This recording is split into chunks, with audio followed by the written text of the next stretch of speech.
أعوذ بالله من الشيطان الرجيم. بسم الله الرحمن الرحيم. الحمد لله رب العالمين، والصلاة والسلام على أشرف المرسلين وخاتم النبيين سيدنا ونبينا محمد سيد الأولين والآخرين. اللهم صل وسلم وبارك عليه وعلى آله وصحبه أجمعين. أما بعد.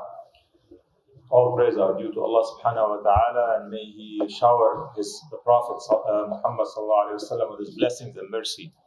في هذه الليلة نتناول أمر من الأمور التي تزكي نفوسنا.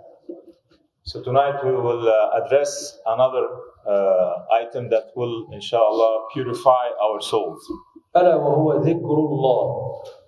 And it is nothing but the remembrance of Allah, dhikrullah. وذكر الله عمل يشترك فيه اللسان والقلب. And this act is the job of both the heart and the tongue. ويدل على أن العبد متذكر لله غير غافل عنه. And it indicates that the servant is aware of Allah subhanahu wa ta'ala and is not in oblivion when it comes to the remembrance of Allah subhanahu wa ta'ala. لأن الغفلة ضد الذكر. إذا كنت ذاكرا فلست غافلا عن الله. Because remembrance of Allah is exactly the opposite of unawareness of Allah. وإذا لم تكن ذاكرا فأنت في غفلة عن الله. If you are not remembering Allah subhanahu wa ta'ala, you are heedless. You are not aware of Allah. الله قال: واذكر ربك في نفسك تضرعا وخيفة ودون الجهر من القول بالغدو والآصال ولا تكن من الغافلين. هذا يؤكد أن الذكر ضده الغفلة. So Allah subhanahu wa ta'ala encouraged us and ordered us, as a matter of fact, to remember Him secretly and openly and in all cases, in all states, and do not be, He said, do not be of those heedless ones. So this which assure that heedlessness is exactly the opposite of being aware of Allah subhanahu wa ta'ala. وأرقى درجات الذكر هو ذكر القلب واللسان معا. فعن ذكر القلب قال الله: ولا تطع من أغفلنا قلبه عن ذكرنا. And the highest level of remembrance of Allah subhanahu wa ta'ala is the combination of both the remembrance of the tongue and the heart. As Allah subhanahu wa ta'ala said in Surah Al-Kahf, that do not obey those who are not aware of Allah subhanahu wa ta'ala in their hearts. وذكر اللسان يوصل إلى ذكر القلب. And the remembrance through the tongue will ultimately lead to the remembrance of the heart. أوصى النبي صلى الله عليه وسلم السائل الذي جاء يسأله أن يقول له في الإسلام قولا لا يسأل عنه أحدا بعده. قال له: لا يزال لسانك رطبا من ذكر الله.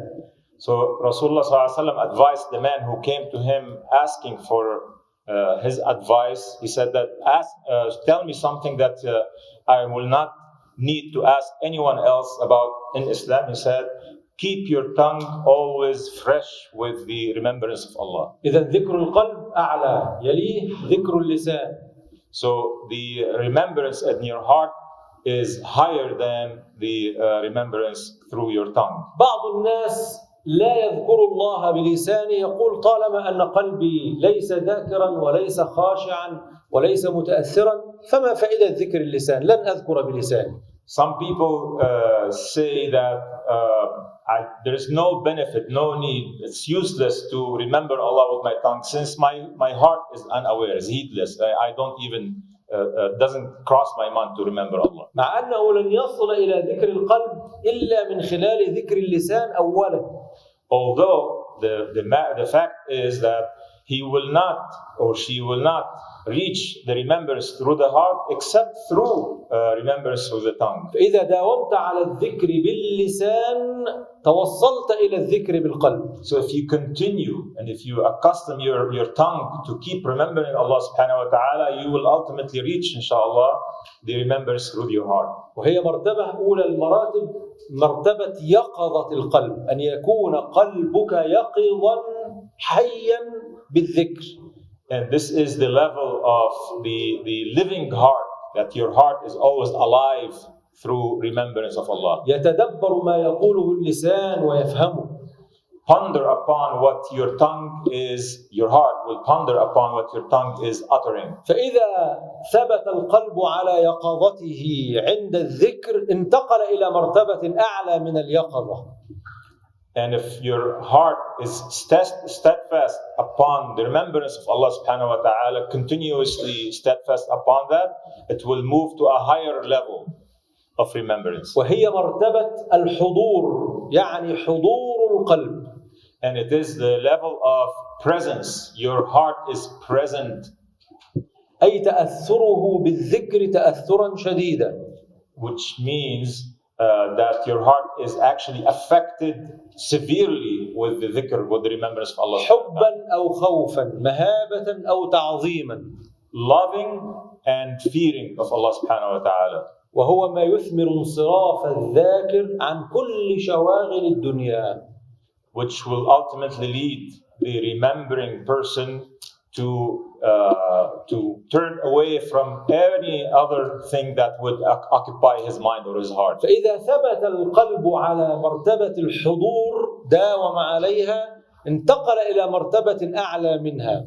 So if your heart is always present, continuously present, then inshallah you will move to a higher level. وهي مرتبة غياب الذاكر عما سوى المذكور وهو الله. إنه لا يرى شيئا ولا أحدا إلا الله سبحانه وتعالى. Which is the level of that you don't see anything, you don't think of anything, you don't ponder upon anything except whom you are remembering, who is Allah subhanahu wa ta'ala. هو إذا نظر إلى أي شيء في الكون لا يرى إلا الله، لأن الله هو الخالق وهو البارئ. Whichever way this person looks, he will see nothing in this universe, he will see nothing but Allah subhanahu wa ta'ala, because Allah is who is the creator and who is the founder of everything. كما أنه لا يبالي بغير الله. And as well as that this person does not pay attention to anything or anybody or any side except Allah. لذلك كان الذاكرون يوم القيامة أرقى الناس في أعلى الدرجات. Therefore, those who remember Allah subhanahu wa ta'ala in the day of judgment are at the highest level. إذ يقول النبي صلى الله عليه وسلم: سبق المفردون. قالوا: وما المفردون؟ قال: الذاكرون الله كثيرا والذاكرات. So Rasulullah sallallahu alaihi wasallam said the mufarridun are way ahead of everyone, and so the Sahaba said, "What are the mufarridun?" They said, "Those are who remember Allah subhanahu wa ta'ala."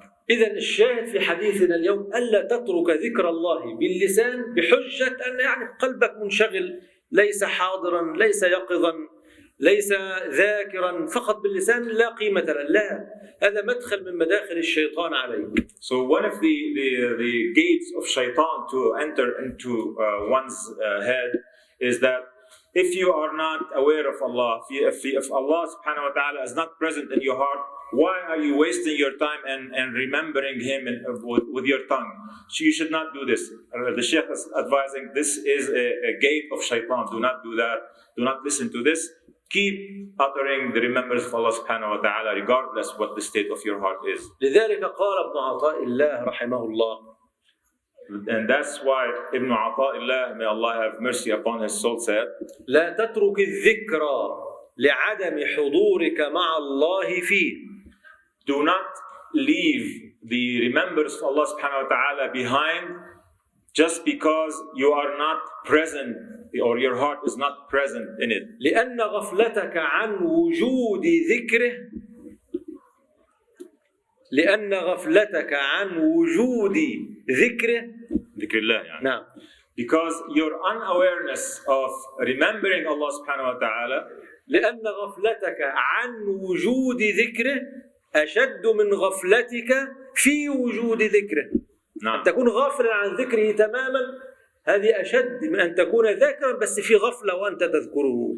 So this is worse than you're remembering with your tongue, but your heart is not there. You're just like it's just in vain, just lip service. فعسى أن يرفعك. شوف بقى المستوى والمرتبة التي سترتقيها.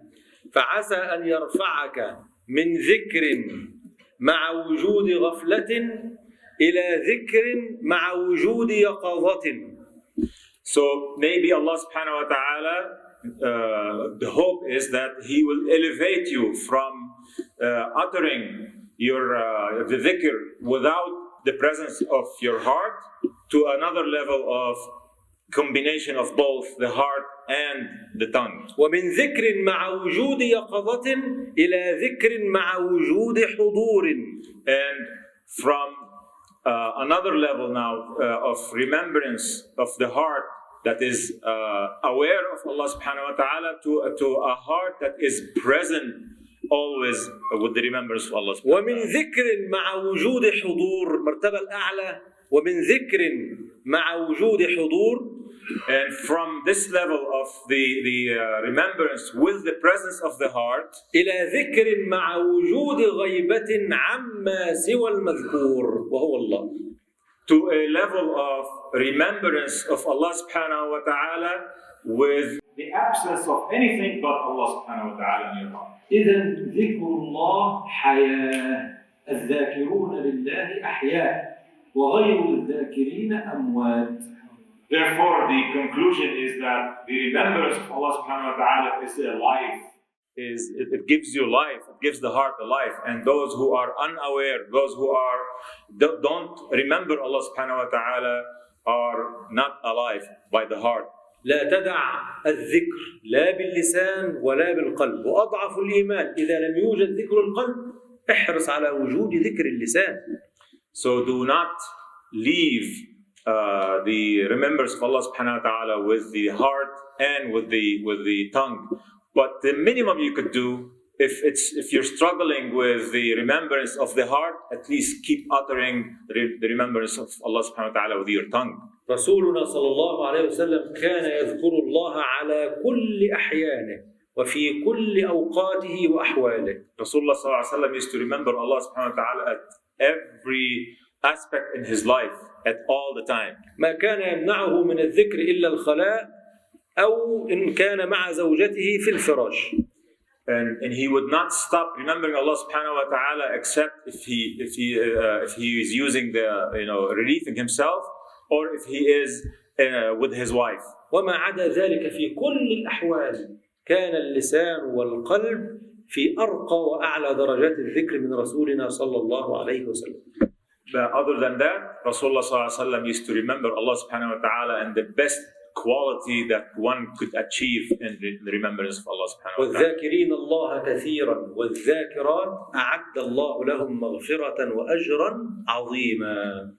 And Allah subhanahu wa ta'ala said that those who remember Allah subhanahu wa ta'ala of the male and the female, Allah subhanahu wa ta'ala has prepared for them a forgiveness and a great reward. فلنستمسك بالذكر. So hold on tight to the remembrance of Allah. جزاكم الله خيرا وقوموا إلى الصلاة.